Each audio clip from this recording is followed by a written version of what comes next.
And we are back one more time for another episode of The Horror Guys. Yay! I'm Brian. And I'm Kevin. It's getting more Muppet Showy every time, isn't it? It is, yeah. A little bit.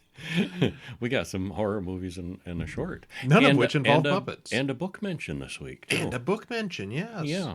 Not one of ours this time. No, but although I bet we'll mention ours.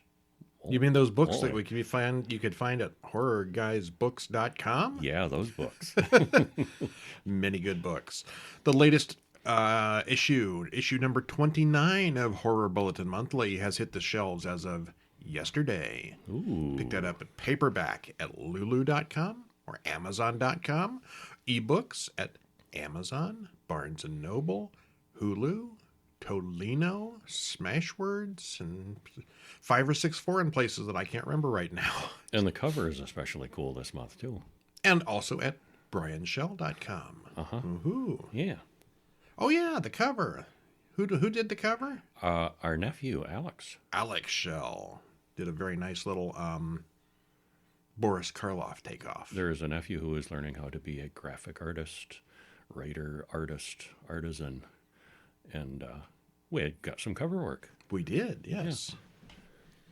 All right, well, anyway, but believe it or not, we're here today to talk about horror movies. We're going to start out with the very recent Trunkâ, Locked In, just from this week.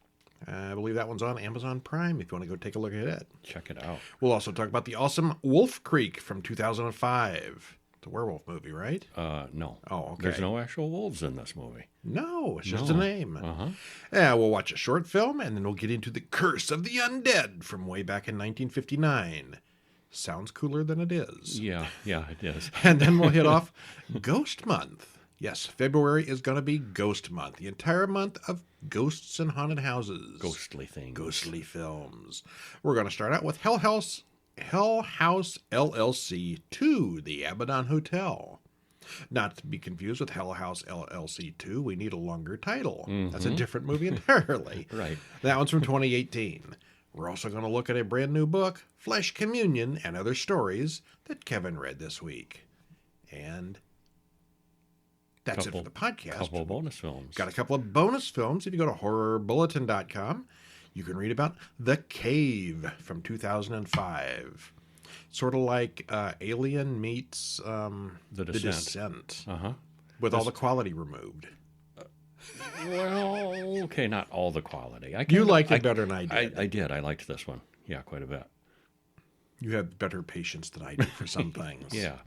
And an old one, an oldie called The Phantom Creeps, which is actually 1939 Bela Lugosi. Yeah, and what they did with the short serials that they used to show with movies. It was like a 6-hour serial or 4-hour serial plus, or something like that. And they cut it down to less than an hour and a half, isn't it? They cut out all the boring parts and made an hour-and-a-half movie out of it. But boy, it is frenetic. It is. They just go they from cut out one all the slow madcap bits. thing to another. These mad scientists and science and robots and terrorist attacks and it just you boom, will be boom, exhausted boom. by the time you're finished watching this thing. Yeah.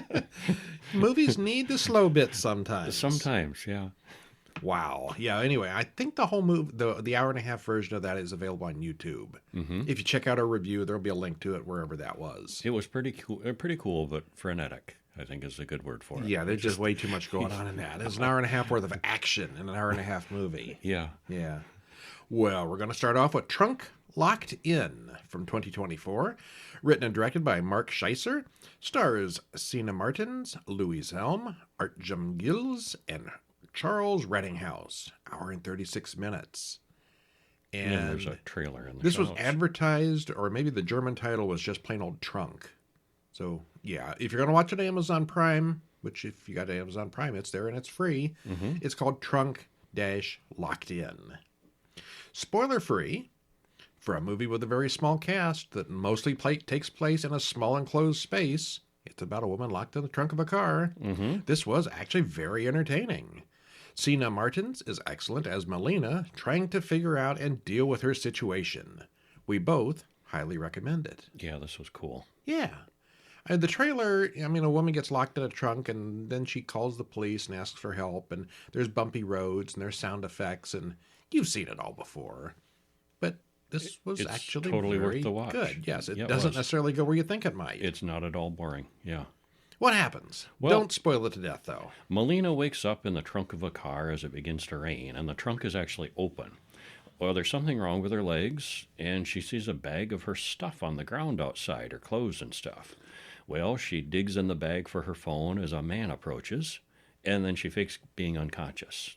And when he arrives, he throws her bag in the dumpster and shuts the trunk. And credits roll. That's not good when they don't take your stuff with you. Yeah, but she's got the phone. Well, as the car drives off with her in the trunk, she calls her boyfriend, Enno. But she only gets his voicemail. We get a flashback at this point that shows her and Enno in a park taking pictures of themselves, and somebody whacks Enno over the head, and then she goes black. Mm-hmm. So chances are he's dead, too. Yeah. Well, the bad thing is she notices Enno's hat in the trunk with her. So maybe he's not going to answer the phone ever. Yeah. Yeah, that's not a good thing. Well, her sister Mona calls to jabber about some nonsense, but she won't shut up long enough to hear what Melina's got to say. Shut up, I'm kidnapped already. Yeah, and then she thinks it's a joke and hangs up on her.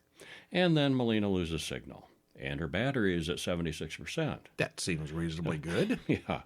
Well, she watches a video on her phone that shows them preparing to hitchhike to Frankfurt, and then it shows them being abducted. Okay, that's the video with Enno. Yeah. Uh-huh. Mona sends her a web page about how to get out of a trunk. Uh-huh. Yeah, thinking it's still a joke. Well, Melina actually looks at the things on the website and tries them.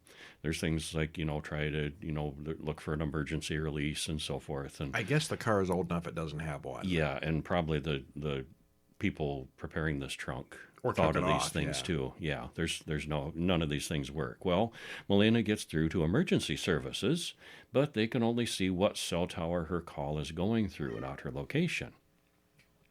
And in the middle of that call, Melina's father calls, ranting about them leaving town without telling him. And Nobody ever lets her talk. yeah, he also won't shut up and listen. He'll say, Dad, I'm in the trunk. Yeah. Well, she finally gets him to believe her, but he won't call the police. He wants to know about ransom, but they aren't after that. About this time, I'm thinking Melina's dad's in the mob or something. Yeah, He it doesn't want the seemed police fishy. awfully bad. Yeah. Well, about that time, she notices that she's got a big cut on her side, and it's still bleeding. Staple stitches have popped open, and she thinks they've taken her kidney. She's a doctor, by the way. Yeah, she's got medical training, and so she vomits and passes out for a while. And then, using what she has on hand in the trunk, she works to sew her wound closed. And that was pretty graphic and realistic. Well, she hears the man in front telling her something, telling someone on the phone that we'll be there in an hour and you can have what's left of her. Our phone is at 60%. But our review is now over. That's a good place to stop. Yeah, we're not going to spoil it more because more stuff does happen. Lots more stuff A surprising happens, yes. amount of stuff happens for her just hanging out in a trunk. Yeah, that was fun in a tense kind of way. Yeah. It's very well filmed, almost entirely inside a trunk, and it's all close-ups, mostly in the dark. Still, it works really well. Regardless of all that, it does seem like an awfully big trunk for a European car. Nice and roomy. They get their little mini tiny cars over there, gas efficiency. No, and, she had plenty of room to be in boy, there the and trunk is move bigger around. than my backyard. Okay, not that big, but it was roomy.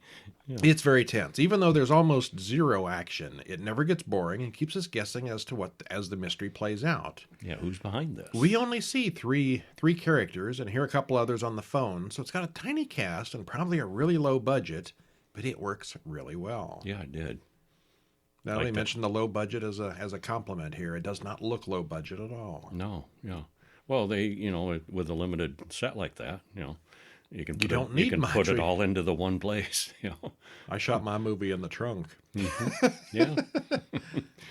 All right, another one that was not shot in a trunk, at least not all of it, was shot in Australia, by the way, or New Zealand or one of them places. Australia. Okay. Yeah. 2005's Wolf Creek. Written and directed by Greg McLean. Stars Nathan Phillips, Cassandra McGrath, Kesty Morassi, and Nathan Phillips. An hour and 39 minutes. Nathan Phillips is there twice as starring. We liked him a lot. I think. Did you mean to put the other guy's name? I meant to put the main villain's name in there. I don't think he shows up. Whoops. Okay. John Jarrett. Okay. It's right there in the spoiler-free. Yeah. Yeah, the spoiler-free judgment says, the casting of Mick is perfect. He's the bad guy. John Jarrett really looks and sounds the part. He's like Crocodile Dundee in the Mirror Universe. He's evil. The evil version, yeah. But he's still funny. Kinda, yeah. The other cast are fine as well. The story doesn't have a lot of surprises. You know where this is going right away. But it's gritty and realistic. It flowed well, and it entertained overall. What'd you think? I liked it. I liked it, yeah. I did. I liked it a lot better the first time I saw it. I didn't know how it was going to end. Uh-huh. This was the second time I've seen it, and it's still very, very good. Yeah, it was. It's not as good on the second time through, though. Well, kind of spoiled, yeah. So if you haven't seen it, you might want to just put us on pause. Yeah, and go watch it. I believe this one was on Tubi. And then come back and watch. And come back and hear watch the rest of the podcast. There's other Wolf Creek movies in the series that I have not seen. And there's a series too. Oh, that's right, yes. Yeah, so, there's more to see here. The 2005 movie started it all. Okay, so we are told that 30,000 people go missing in Australia every year. 90% are found within a month. The rest are never seen again. UFOs. I wonder what happens to those. UFOs abduct them all. Kangaroos. Oh, the kangaroos are behind it. Yes. Oh, okay. Kangaroos are actually aliens. Well, that makes sense. Uh-huh. Yeah. Well, we cut to a guy buying a used car. A couple of girls talk about him as they're planning a road trip to Wolf Creek with him soon. Liz, Christy, and Ben go out for drinks before leaving in the morning. They head off through the endless Australian desert as credits roll. Yeah, and I think that desert is endless there. Mm-hmm. They're all having a great time, and then Ben starts talking about UFO sightings. There are a lot of them in this area. They eventually come to Emu Creek, a last chance gas station kind of place. Some of the locals, including a guy named Baza, admire the girls inside. They're all rude to Ben, who doesn't appreciate it. You know, it's one of those look pretty girls in the country bar kind of scenes. Yep. Well, they finally come to Wolf Creek Crater Walking Trail. It's a huge meteorite crater that's miles across. They all notice their watches have stopped. Must be magnetism or something. They all finish up and get back to the car, but the engine is dead. Could that be related to what stopped the watches? Or could it be related to the UFO stories? So it's going to be a movie about UFO abductions and aliens. It's certainly looking that way. But no. They end up trying to sleep in the car. Eventually, a man in a big truck arrives. His name is Mick, and he looks at their engine, but he doesn't know how to fix it. And he's a big friendly guy. They all think he's funny, like Crocodile Dundee, and of course they actually say that. Mm-hmm. He offers to tow them to his place for the night and fix it in the morning. They agree to his offer, and Mick tows them to his place, way out in the middle of nowhere. Yeah, it's a long tow. You know, saying we are way out in the middle of nowhere in the Australian desert is like times 10. Yeah, scary. Well, they stop at an old mining camp where Mick is staying. They all sit around a campfire as Mick talks about killing animals for a living. Ben makes a Crocodile Dundee joke, but Mick doesn't seem to get it. He laughs, and it's not quite clear what he's laughing at. He's very Aussie. Yes, he is. He laughs at everything. Uh-huh. He's got a distinct laugh, too. Oh, yeah, he does. Yeah. It's kind halfway between a supervillain and Renfield. Yeah, uh-huh. That's a good way to put it. Yeah. They all turn in for the night. Can't stop. Well, Liz wakes up tight in a room. She finds some broken glass and gets to work on her zip ties. She gets free and investigates outside. Mick has completely disassembled their car's engine. Little pieces everywhere. yeah, they're not going anywhere in that. She hears Mick inside the building torturing Christy. Well, Liz starts a fire as a distraction and rushes inside to let Christy go. She hides as Mick comes back inside and pulls a gun on the man. He yells, and she shoots him. She doesn't know how to reload the gun, so she just whacks him on the head a few times before releasing Christy. They plan to take Mick's truck, but they've run out and left him inside with the keys in his pocket. Whoops. Well, of course, Mick's not dead. He comes out with a shotgun, and they try to ram him before driving away. They don't really know where they are or where they're going, but they get away in the truck. They stop at the edge of a cliff and push the truck over the side, hoping that Mick will think they've all died. They're dead, go away. Mm-hmm. It's worth a Well, try. Mick does drive up in another car and sees the truck far below. Liz runs back to the camp to look for more cars or maybe release Ben. she finds many newspaper clippings about missing people in the area. Mick has done this many times before. She also finds and loads another gun, and she finds a whole pit full of bones and a garage full of cars. He's been at this a while. She finally gets in a car and starts it, but then Mick stabs her from behind. Turns out Mick did understand the Crocodile Dundee "this is a knife" reference. Yep. He's got a big one. He does. He then severs her spine so she can't even try to escape again. Well, the sun comes up and Christy goes looking for Liz. She makes it to a road and starts running. She flags down a passing car driven by an old man. She's saved at last. A shot rings out and the old man falls over dead. Whoops. Mick did brag earlier about being a sharpshooter. He wasn't lying. No. Before long, he shoots her as well. Mick then loads all the bodies in the trunk of a car and sets it afire. Meanwhile, Ben wakes up, tied up somewhere with barking dogs, and there's a very dead man tied up nearby. He gets loose and starts walking through the desert. Eventually, some German tourists find him and pick him up. They take him to town where he's loaded onto a plane and flown to a hospital. He's later arrested for the murder of the 2 girls. 4 months later, he was cleared, but in the meantime, Mick has disappeared. He's out there somewhere. He's in the house. Maybe. It starts out hinting that it's going to be a UFO story, but then it goes a whole different direction. If you watch the trailer, you'll know which way it's going. Mm-hmm. Mick has this hilarious evil villain laugh. It's more of a nervous giggle, actually, but it is perfect. Mm-hmm. Mick's character is 50% evil Aussie and 50% that laugh. It's very dirty, gritty, and intense once the action starts, and you expect one of the young women to survive. You know, there's always a final girl. But no, because Mick is very good at what he does, and he's a lot of fun watching him doing it. And he has fun with it. Ben survives only because Mick allowed it. Yeah, I think so. If you like the kidnap torture stories, this one is really one of the best because it's a kidnap torture murder story that's funny, too. Mm-hmm. So you want to see a short film? Yeah. How to Make a Ghost, 2024. Written and directed by... Fitting in with our ghost theme. Ghost theme. This was Friday's movie, which Friday was the 2nd, so February is Ghost Month. Uh-huh.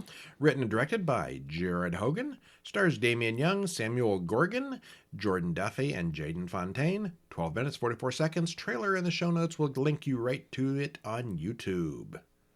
Tell us about it. Well, it's Halloween, and 3 kids are talking about horror movies while sitting in the gas station parking lot. One kid watches a car park and watches as the driver leaves the back door open. Goes inside, leaves the car all unlocked. He dares another kid to get into the car's back seat and scare the owner when they come back.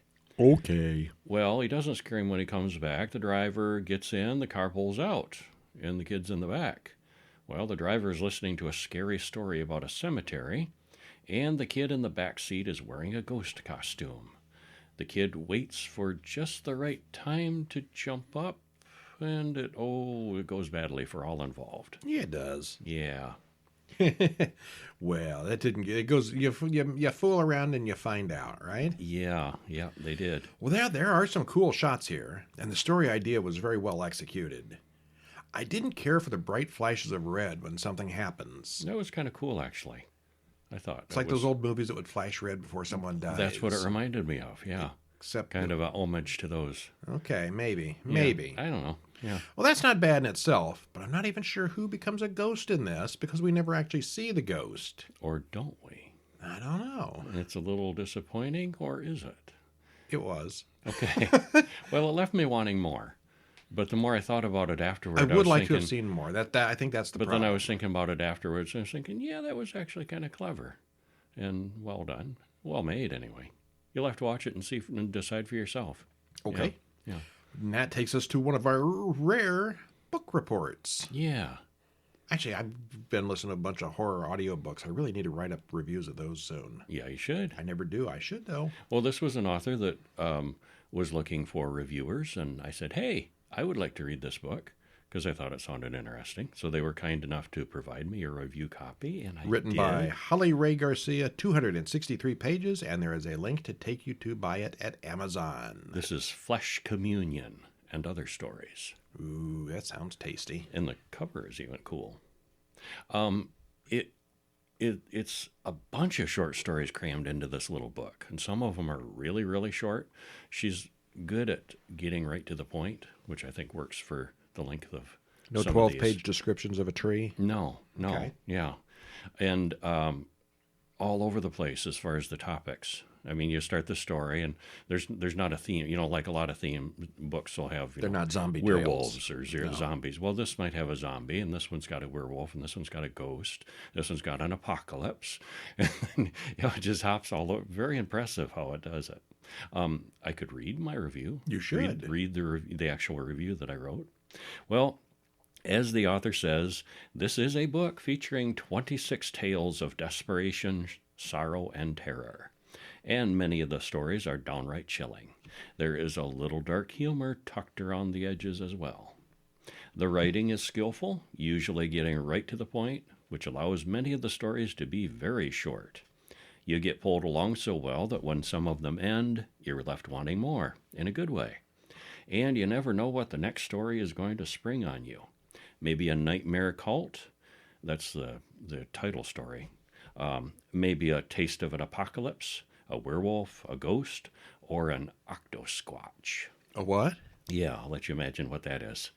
It might also be a little slice of life from an ordinary person that's just really poignant, gives your heart a little squeeze. I mean, a couple of them are like, oh, that grabbed me. Oh. Well, two of my personal favorites. There's The Many Indiscretions of Agent 592.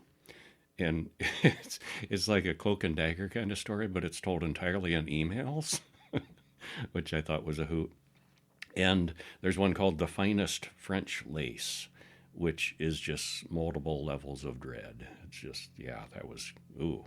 And the title story is also very unsettling.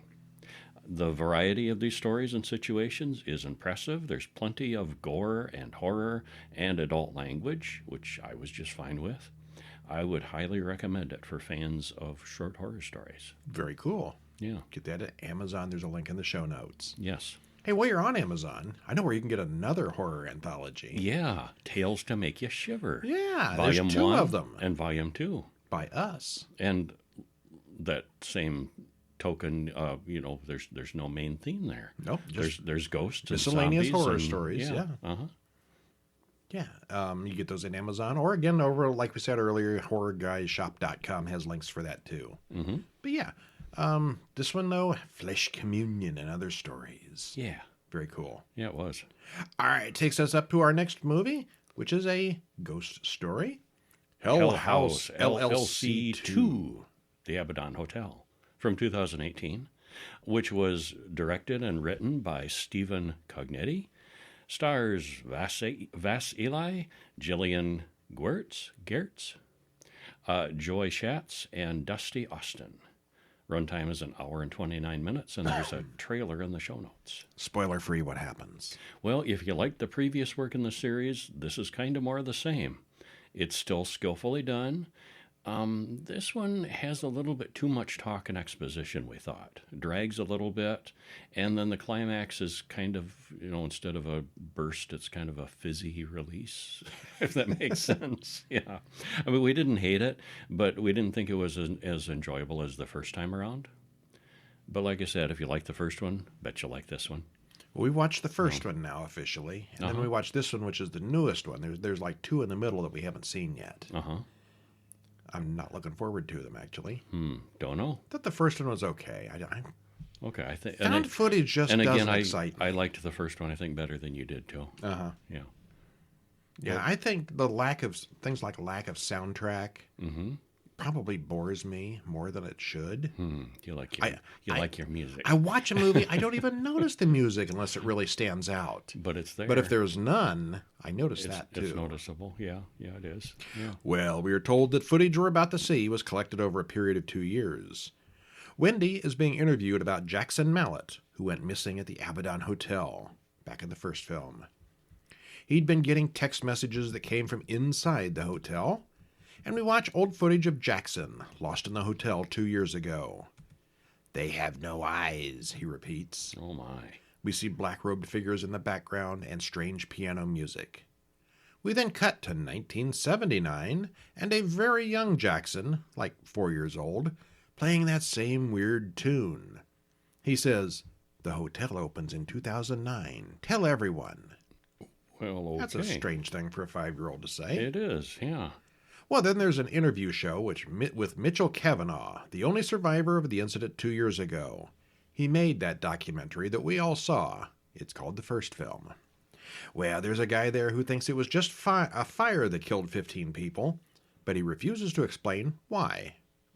The police swear that there's no danger at that hotel, but they still keep a police presence there at almost all times. Well, that's suspicious. We cut to a live streamer trespassing in the old hotel. He sees some things that he shouldn't. Back on the talk show, Mitchell defends his story against the ghost hunter and Arnold the politician.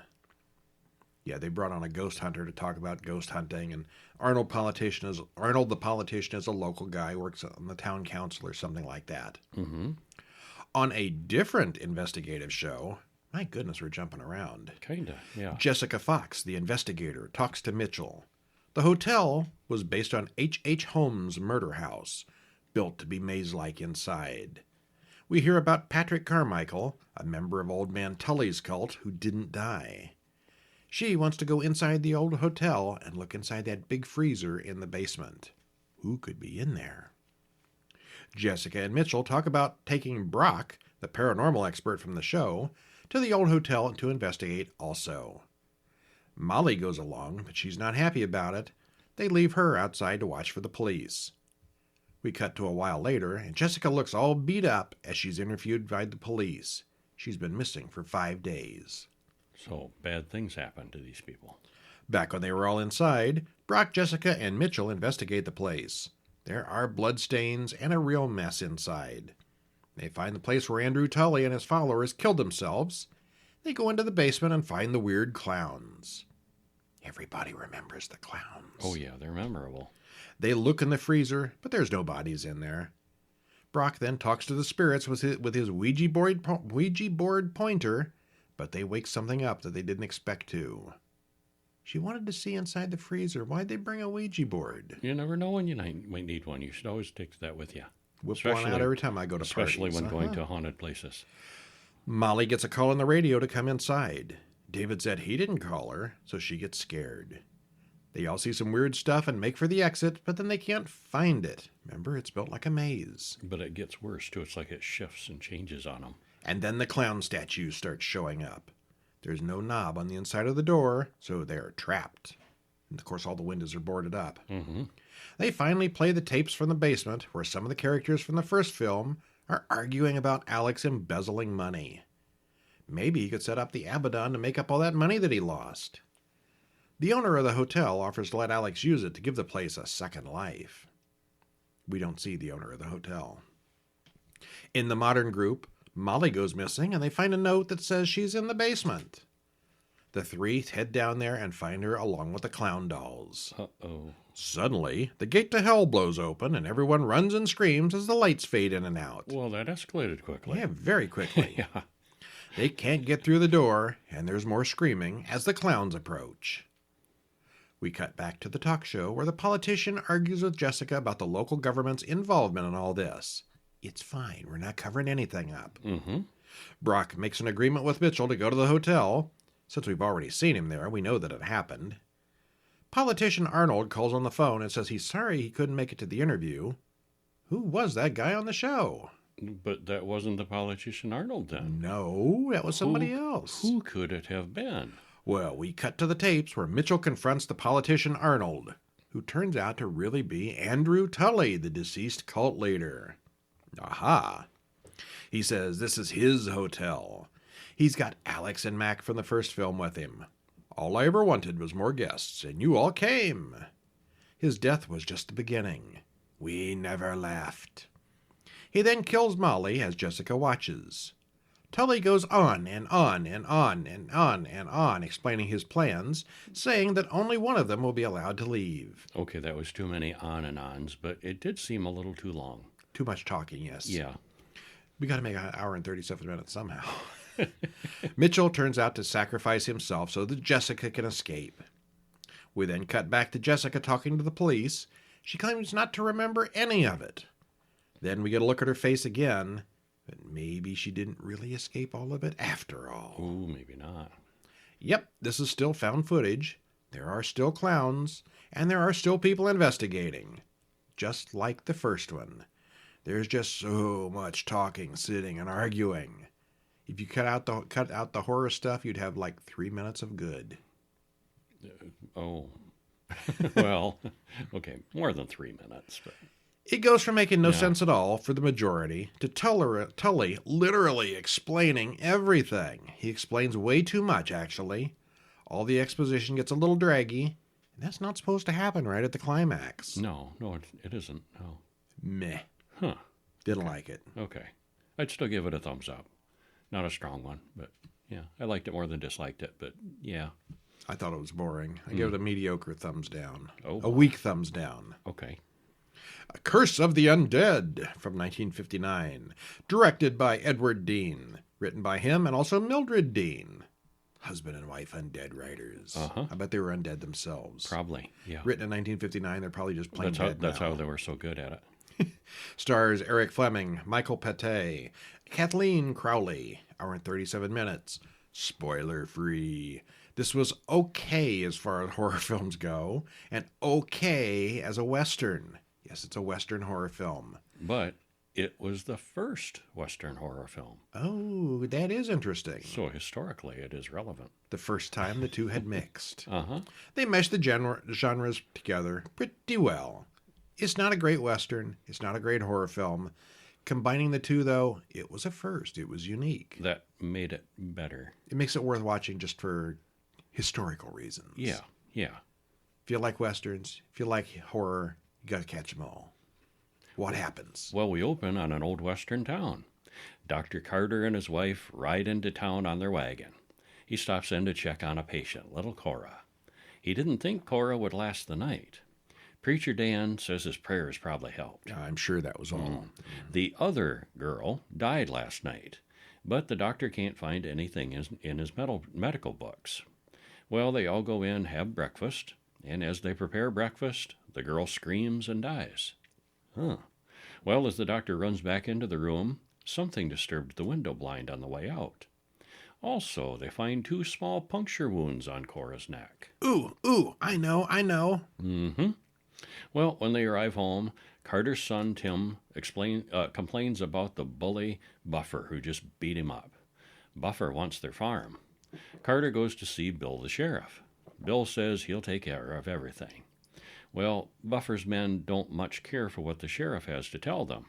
This is a ultra-rich guy. He owns the town, basically, and the sheriff's kind of, limited here a little bit. Well, as Dr. Carter drives home, a man in black on a black horse watches him. Carter doesn't make it home. Tim immediately decides Buffer is behind the murder, and he punches Preacher Dan, and when Dan tries to stop him, he's going over to wreak his vengeance, and Preacher Dan tries to He's going to blast intervene. the Buffer. Yeah, and Preacher Dan says, no, and he gets punched. But, then Dan notices the dead doctor has puncture marks on his neck. Oh, maybe he wasn't shot after all. Like the girl. Yeah, no bullet wound. Yeah.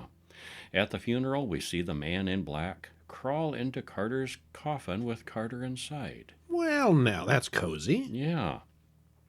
Well, Charlie comes to tell Tim that Buffer has torn down the fence in the back of their property. Maybe he's taken over. Tim wants to go to town and take care of business with Buffer, and he doesn't want Charlie to accompany him. Buffer says he wanted the land, but he'd never hurt the town doctor. But Tim doesn't listen and insists on a gunfight. Well, that goes poorly. Buffer shoots Tim, and the sheriff can't do much about it because it was, it was self-defense. Tim drew on him. Well, Carter's daughter, Dolores, puts up a $100 reward for bringing in the murderer. Buffer laughs at the whole idea since he knows he's not the murderer. Still, Dora thinks he's the killer. So wait, we're this time in the Old West, Mm-hmm. the big bully landowner, land stealer, bad guy Yeah. isn't the villain. No, He knows he didn't do it. there's a darker force at work here. Yeah. The man in black watches from the shadows. He comes out and picks up one of the reward posters. He goes into the saloon and talks to the bartender. Buffer tells the man that the poster is about him.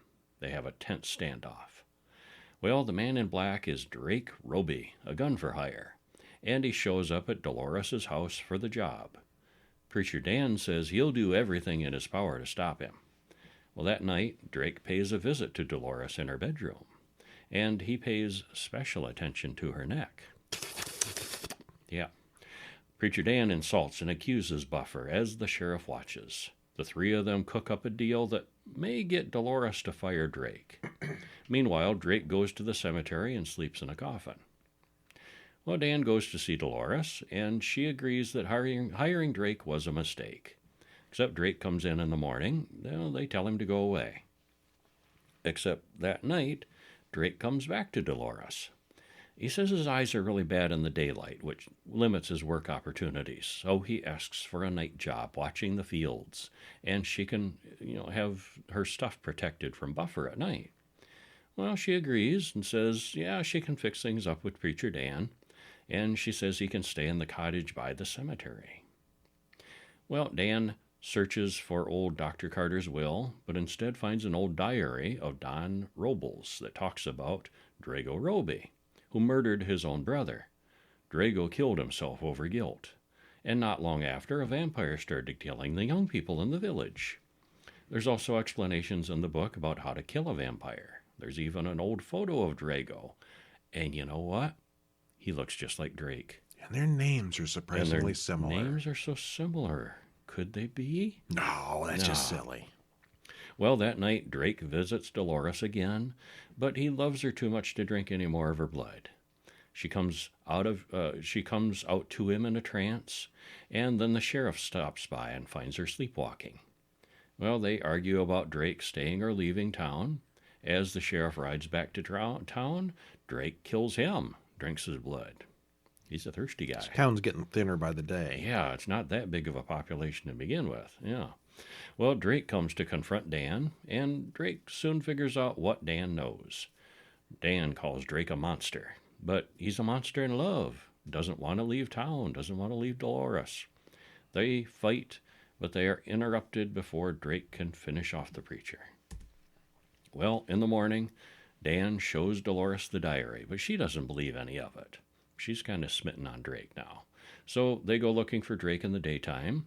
Dan is pretty sure he knows where to look. They open up Drago Robles' tomb, and it's empty except for a silver dagger. He wants to look in Carter's coffin, but she won't allow it. He leaves, and she faints until Drake carries her home later. He might have had a little sip there, too. Just a little sip. Yeah, just a taste, yeah.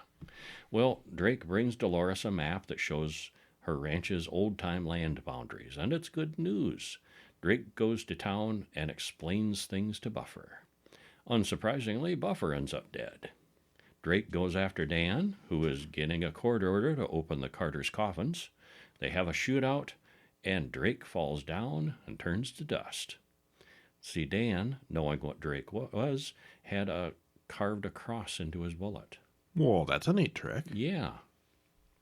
One that I don't think I've ever seen done since. Happy ending. Well, this was the first time a vampire had appeared in a Western film. We see Drake up and about during the daytime, and he drinks whiskey, so he's not a normal vampire. Also, his victims don't seem to come back from the dead. They're just dead. Gotta wonder, though, couldn't Drake find a different place to sleep? He seemed really upset that Dan might get a court order to check out those coffins. Mm-hmm. And she said he could stay in the cottage. In the cottage, and he's not burns up in the daylight or anything. It would be safe enough. It sure seems like it. It's got a lot more of the Western elements than horror elements. But if you like Westerns, this is a must-watch. If you're just watching for the horror part, it's maybe a little skippable. A little tame. Yeah. Yeah. Not going to say boring, just kind of tame. It was interesting. I'm glad I watched it. I don't have any regrets. No. I'm not going to push it, though. Right. Over at horrorbulletin.com, you can also read our reviews of The Cave from 2005, directed by Bruce Hunt, stars Cole Hauser, Eddie Cibrian, Piper Perabo, and Lena Headley. Hour and 37 minutes. Spoiler-free what happens. Well, it's entertaining in one of those don't think about it too deeply kind of ways. It's well made with a decent cast, the settings look good, and the visibility is good, especially, they're in It's caves. all underground, it's dark, and, they did a really nice job of lighting while still letting you know that they were in a cave. The special effects get the job done. They make a lot of bad choices that don't help a bad situation, but it's got more pluses than minuses overall. Okay. At least I thought so more than you, I think. It wasn't terrible. Yeah. Considering it was stealing from Alien and Descent, two of the best horror movies ever, it couldn't have beat them. Also, we on there, if you want to read about a review from The Phantom Creeps from 1939. Stars Bela Lugosi, Robert Kent, Dorothy Arnold, and Edwin Stanley. Spoiler-free, the movie cut is reduced down from serials totaling over 4 hours, so there's a lot packed in. They cut out the dull parts and left almost too much action and jumping around from one thing to the other. It's nonstop fun with evil science, robots, action, chases, explosions, plots, and counterplots. One damn thing after another. It is, yeah. It's crazy. But it was also pretty good if you've got a lot of energy and it's not late at night. You ain't going to go to sleep on that one. And it's Bela Lugosi being Bela Lugosi. Yes, he was kind of always Bela Lugosi. Yeah, he is. Well, that's it for us this week. Stop in over at horrorbulletin.com, horrorguys.com, horrorguysshop.com, horrorguyspodcast.com. And we'll probably make up 2 or 3 more by next week at this rate. We might. I'm Brian. And I'm Kevin. We'll see you next week. See ya. For Ghost Week. Yay! Yay!